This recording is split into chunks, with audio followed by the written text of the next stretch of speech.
आपके अपने channel Finstreet पे। हर रोज की तरह आज भी मैं आपके लिए लेके आई हूँ धमाकेदार खबरें। तो चलिए शुरू करते हैं आज की न्यूज हेडलाइन से।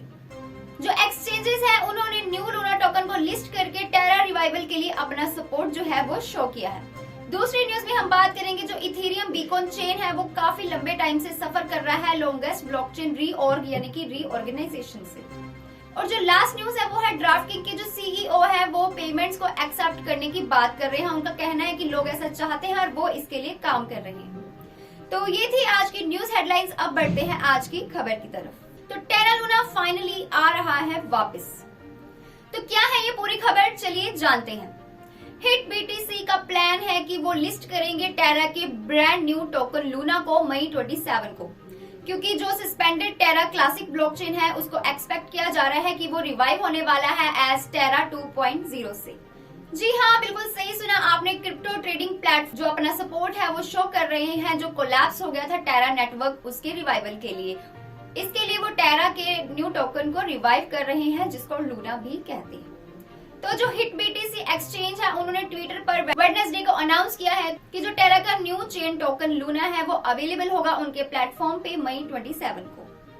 अब जो ये न्यूज है ये आई है अमित टेराफॉर्म लैब्स की तरफ से कि वो प्रिपेयर कर रहे हैं इस प्रोटोकॉल को रीलॉन्च करने के लिए फ्राइडे को, एंड इसको रिप्लेस किया जाएगा इसकी ओल्ड चेन से जिसको रेफर किया जाता है एज टेरा क्लासिक से। और अब इसकी जो न्यू चेन है उसको टेरा या फिर टेरा 2.0 के नाम से कहा जाएगा। और ये जो न्यू चेन है ये फोक नहीं होगा, यानी कि ये क्रिएट होगा जेनेसिस ब्लॉक से, एंड ये जो है ये अपने टेरा क्लासिक की जो हिस्ट्री है ये उसको शेयर नहीं करने वाला है।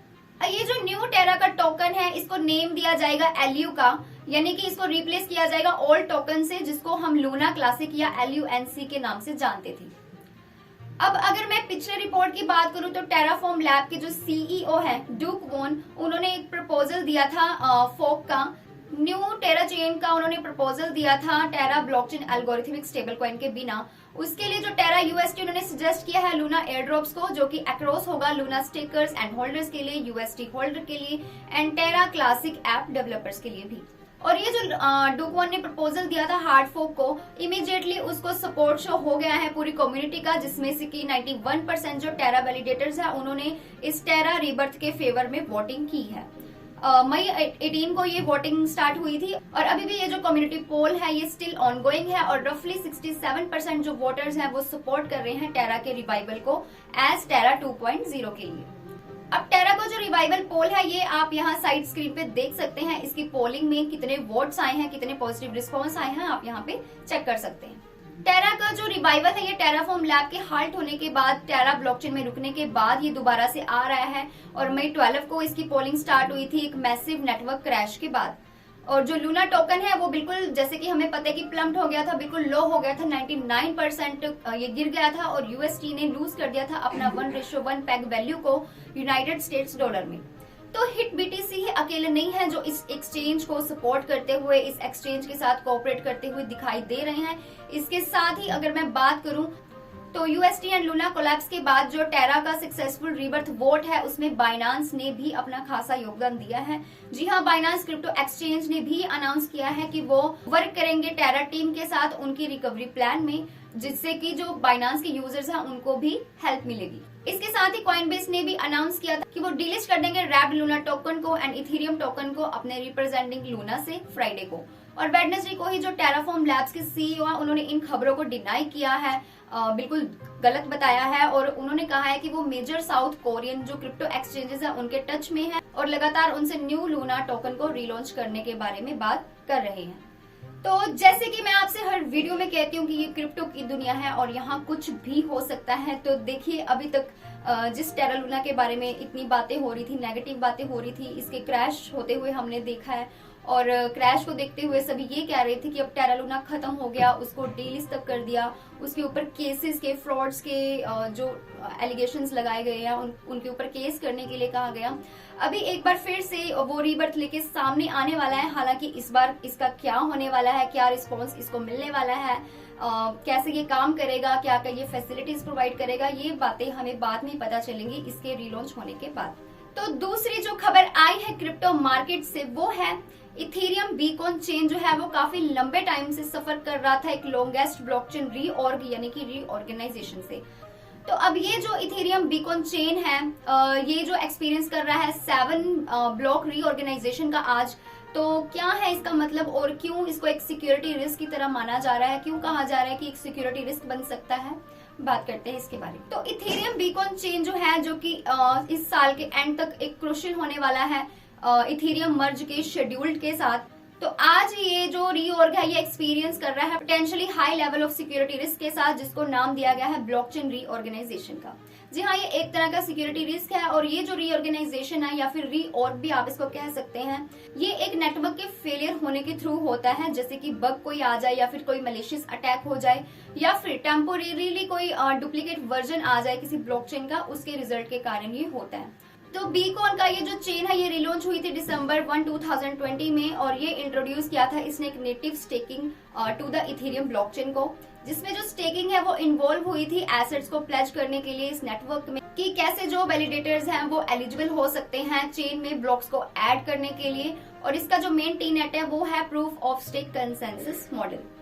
तो ये जो इथेरियम मर्ज है ये पहले इसको रेफर किया गया था इथेरियम 2.0 से, जो कि significant and long awaited upgrade है करंट नेटवर्क का, और ये मार्क होता है इसकी ट्रांजिशन जो है वो होती है प्रूफ ऑफ वर्क से प्रूफ ऑफ स्टेक तक। अब इस मर्ज को शेड्यूल किया जाना है अगस्त में और ये कंबाइन होगा बीकॉन चेन के साथ इथेरियम मेनट में, जिसका मतलब है कि ये जो प्रॉब्लम है बीकॉन चेन की वो पोटेंशियली इस मर्ज में डिले कर सकती है। अब ये रीऑर्ग ये सिक्योरिटी रिस्क कब ऑकर होता है, कब होता है? ये तब होता है जब 2 डिफरेंट माइनर जो है वो एक साथ काम करते हैं ब्लॉक में ट्रांजैक्शंस को ऐड करने के लिए सिमिलर डिफिकल्टी के साथ चेन में और सेम टाइम पे। इससे क्या होता है, इससे एक फॉग क्रिएट होता है या फिर आप कह सकते हो कि एक डुप्लीकेट वर्जन जो है ब्लॉकचेन का वो क्रिएट हो जाता है, जिससे कि ये सिक्योरिटी रिस्क बढ़ जाता है। अब इसमें क्या होता है, इसमें जो माइनर होते हैं वो ऐड करते हैं नेक्स्ट ब्लॉक को और इसके लिए उन्हें चूज करना पड़ता है कि कौन सी जो फॉग की साइड है वो करेक्ट है और कौन सी कैनोनिकल चेन है। अब जब एक बार ये चीज ये कर लेते हैं माइनर, उसके बाद जो अदर वन होती है वो लॉस्ट हो जाती है। अब ये जो 7 ब्लॉक रीऑर्ग है इसका मतलब है कि जो फोक है वो इवेंचुअली ड्रॉप्ड करता था 7 ब्लॉक्स वर्थ ऑफ ट्रांजैक्शंस को, जो कि ऐड की जाती थी नेटवर्क के डिसाइड करने से पहले कि ये कैनोनिकल चेन नहीं है, अनरीऑर्गेनाइज्ड चेन नहीं है, उससे पहले इसको किया जाता था। और इथेरियम चेन के हर ब्लॉक में रफली आप देखो तो 200 to 300 ट्रांजैक्शंस हैं जो वो होती हैं और जिसकी वैल्यू होती है अबाउट 2 इथेरियम या फिर रफली $4000 etherscan.io के अकॉर्डिंग। अब लास्ट ईयर अगर पिछले साल की मैं बात करूं तो बुटेरिन एंड जॉर्जियोस जो कि चीफ टेक्नोलॉजी ऑफिसर है एट पार्डिंग, उन्होंने टैकल किया है इस रीऑर्गेनाइजेशन के इशू को, कि उनका कहना है कि जो रीऑर्ग है ये ज्यादा जो मोर देन जब 5 ब्लॉक्स हो जाते हैं तो उसका मतलब है मलिशियस अटैक होने वाला है। तो अब इस सिक्योरिटी रिस्क को कैसे टैकल किया जाएगा, क्या इस रीऑर्ग का रिजल्ट होगा, कैसे इसके ऊपर काम किया जाएगा, let's see what happens next. अब फाइनली हम बात करते हैं आज की आखिरी न्यूज के बारे में। तो in the past year publicly जो ट्रेड होने वाली fantasy support and support batting company है ड्राफ्ट किंग, उसने काफी कड़ी मेहनत की है क्रिप्टो में, स्पेसिफिकली एनएफटीज के ऊपर। जुलाई में ड्राफ्ट किंग ने एनएफटी की मार्केट प्लेस को लॉन्च किया था, जो कि एक्सक्लूसिव एक होम था एनएफटी का फ्रॉम टॉप ब्रैडीज के प्लेटफॉर्म ऑटोग्राफ पे। तो इस कंपनी ने ऑफर किया था क्रिप्टो पंक एनएफटी को as price for fantasy contest के लिए, और जून में जो इस कंपनी के 3 को फाउंडर्स थे उन्होंने इस ओपनिंग बेल के लिए, नेस्डैक की ओपनिंग बेल के लिए टी शर्ट्स को वियर किया था। अब ये बात एक्सेप्ट करने वाली है कि क्रिप्टो को as payment for fantasy contest के लिए और बैटिंग के लिए ये नेक्स्ट रोड मैप हो सकता है, ऐसा कहना है ड्राफ्टकिंग सीईओ जेसन रॉबिन्स का। उनका कहना है कि लोग ऐसा श्योरली चाहते, और इन्होंने ये अपने डीक्रिप्ट के जीएम पॉडकास्ट में कहा है कि जो क्रिप्टो प्लेस है ये वो प्लेस है जहाँ पे ऐसी चीजें होनी भी चाहिए और वो इसको लेके इसके ऊपर काम कर रहे हैं। बट इसके साथ ही रॉबिन ने रेगुलेटरी हर्डल्स के बारे में भी बात की है कि जो क्रिप्टो को एज अ पेमेंट करने के लिए जो भी हर्डल्स आते हैं उसके ऊपर उन्होंने बात किया है, स्पेशली जब से ड्राफ्टकिंग एंड जो दूसरी स्पॉट बैटिंग ऑपरेटर्स हैं उन्होंने डील किया है state by state legal landscape से, यानी कि लीगल लैंडस्केप से, यानी कि 2018 में सुप्रीम कोर्ट ने स्ट्रक डाउन कर दिया था पासपा को और फेडरल ने बैन कर दिया था स्पोर्ट्स बैटिंग को, जिसमें से कुछ 30 स्टेट्स इंक्लूड थी। अब डिफरेंट प्रोडक्ट्स के लिए डिफरेंट स्टेट्स को चूज किया गया था और उसमें से कुछ ऐसे भी थे जो आउट ऑफ कंट्रोल थे। और साथ ही रॉबिन्स इस बात को लेके भी कॉशियस हैं क्योंकि जो क्रिप्टो है वो एक ऐसी न्यू प्लेस है जहाँ पे कुछ भी हो सकता है, क्योंकि एक कंफ्यूजिंग है और अनइनिशिएटेड भी है।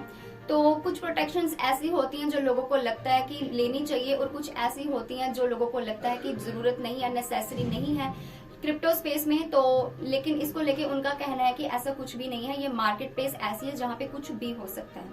और इसी सेम लॉजिक के साथ रॉबिन जो है कि जो एंटायर क्रिप्टो इंडस्ट्री है वो यूज कर सकती है मोर सेंट्रलाइजेशन का, ताकि न्यू कस्टमर्स का वो हार्टली वेलकम कर सके।